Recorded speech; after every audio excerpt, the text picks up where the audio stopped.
Mesdames et messieurs, c'était attendu, il n'y avait pas de doute, nous venons de l'apprendre à l'instant, le gouvernement Bayrou vient de tomber, il est 18h55, ça a été annoncé par la présidente de l'Assemblée nationale à plus de 380 voix contre, le budget a été rejeté et du coup la confiance du gouvernement aussi.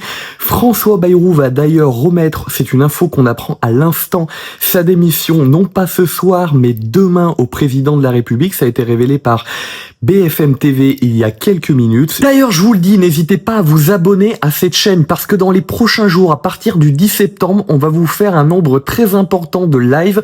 On va suivre l'évolution des grèves et l'évolution des manifestations qui va s'étaler du 10 au 18, voire peut-être même après. Laissez-moi vos avis en commentaire concernant qu'est-ce que vous pensez qui va se passer précisément.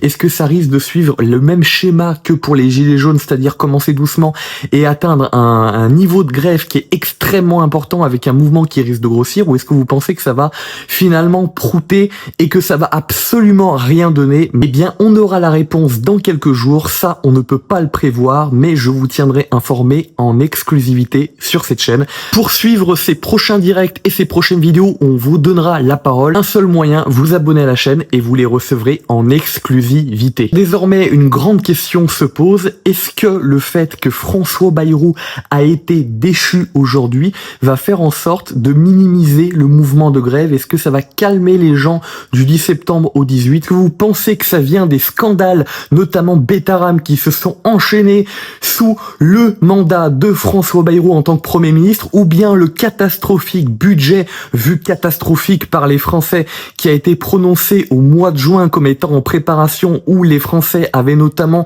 des jours fériés qui sautaient? Moi je pensais au départ que c'était en toute innocence des jours fériés qu'on nous enlevait, où on travaillait mais on allait avoir du salaire en plus. Notamment, il n'en était rien du tout, c'est vraiment des jours où on travaillait, où les Français allaient travailler gratuitement. Donc dites-moi ce que vous en pensez en commentaire, est-ce que c'est ça qui a fait tomber Bayrou, ou bien les scandales à répétition où il n'a pas forcément réagi, ou bien sa politique, sa manière de faire, où il n'a pas forcément négocié avec les socialistes qui auraient pu le sauver? Nous n'avons pas encore d'ailleurs d'informations, mais je vous les mettrai en commentaire sous la vidéo. Concernant le nombre de votants, on savait concernant les LR, c'était un peu compliqué parce qu'il n'y avait pas de consigne fixe qui avait été donnée. On savait qu'ils voulaient plus voter pour le budget, mais qu'il y en a pas mal, notamment un certain nombre qui étaient inconnus, qui pouvaient voter contre. On parle de 6-7 actuellement. Et également un nombre secret d'abstentionnistes. C'est peut-être ça qui a joué. Mais le PS, qui aurait été peut-être les seuls à sauver François Bayrou, eh bien François Bayrou n'est pas allé à leur rencontre. Et finalement, le PS a décidé de voter contre, ce qui a entraîné la chute du gouvernement. Quant à moi, je vous dis à bientôt. Ciao tout le monde et prenez soin de vous.